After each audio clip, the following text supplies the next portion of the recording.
आज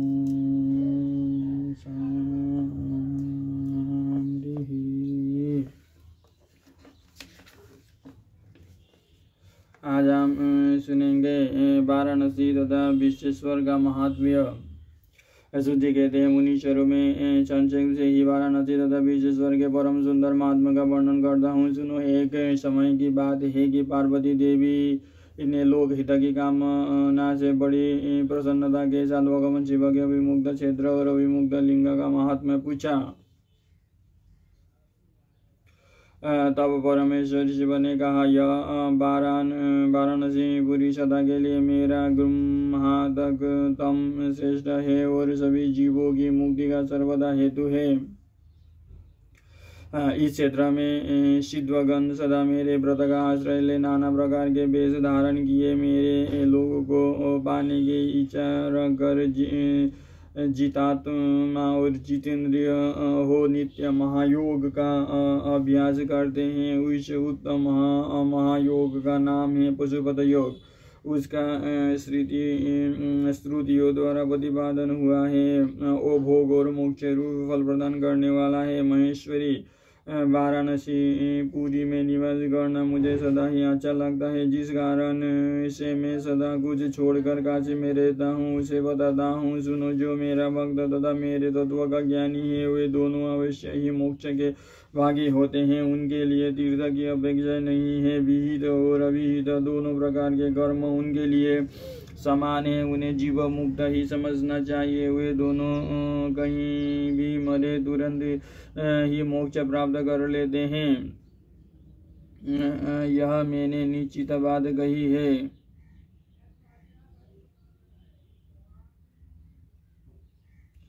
सर्वतः शक्ति देवी में इस परम उत्तम अभिमुक्त तीर्थ में जो विशेष बात है उसे तुम मन लगाकर सुनो। सभी वर्ण और समस्त आश्रमों के लोग, चाहे वो बालक जवान या बूढ़े कोई भी क्यों ना हो, यदि इस बुद्धि में मर जाए तो मुक्त हो ही जाते हैं, इसमें संशय नहीं है। स्त्री अपवित्र हो या पवित्र कुमारी हो या विवाहिता विधवा हो या बंध्या रजस्वला प्रसूता संस्कार हीना अथवा जैसी कैसी ही क्यों ना हो, यदि इस क्षेत्र में मरी हो तो अवश्य मोक्ष की भागिनी होती है, इसमें संदेह नहीं है।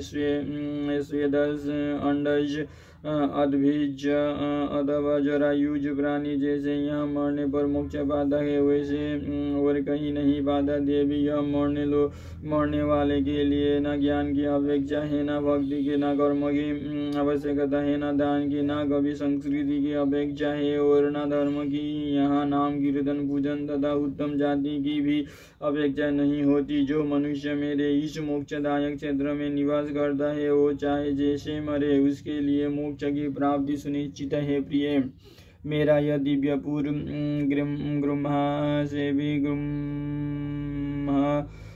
तर है। ब्रह्मा आदि देवता भी इसके महात्मा को नहीं जानते, इसीलिए यह महान क्षेत्र अभिमुक्त नाम से प्रसिद्ध है। क्योंकि नैमिष आदि सभी तीर्थ से यह श्रेष्ठ है। यह मरने पर अवश्य मोक्ष देने वाला है। धर्म का सार सत्य है, मोक्ष का सार समता है तथा समस्त क्षेत्रों एवं तीर्थों का सार यह अभिमुक्त तीर्थ काशी है। ऐसे विद्वानों की मान्यता है। इच्छानुसार भोजन, शयन, क्रीड़ा तथा विविध कर्म का अनुसरण करता हुआ भी मनुष्य यदि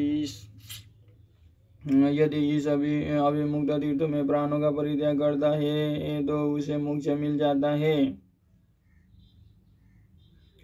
जिसका चित्त विशेष में आसक्त है और जिसने धर्म की रुचि त्याग दी है वो भी इस क्षेत्र में मृत्यु को प्राप्त होता है तो पुनः संसार बंधन में नहीं पड़ता। फिर जो ममता से रहित, धीर, सत्यगुणी, दम्भहित, कर्म कुशल और कर्तापन के अभिमान से रहित होने के कारण किसी भी कर्म का आरंभ न करने वाला है, उनकी तो बात ही क्या है। वो सब मुझसे ही स्थित है। इस काशीपुर में शिव भक्तों द्वारा अनेक शिवलिंग स्थापित किए गए हैं। पार्वती संपूर्ण विश्व को देने वाला और मोक्षदायक के चारों दिशाओं में 5-5 कोश फैला हुआ यह क्षेत्र अभिमुक्त कहा गया है। यहाँ सब ओर से मोक्षदायक है। जीव को मृत्यु काल में यह क्षेत्र उपलब्ध हो जाए तो उसे अवश्य मोक्ष की प्राप्ति होती है। यदि निष्पाप मनुष्य काशी में मरे तो उसका तत्काल मोक्ष हो जाता है, और जो पापी मनुष्य मरता है वो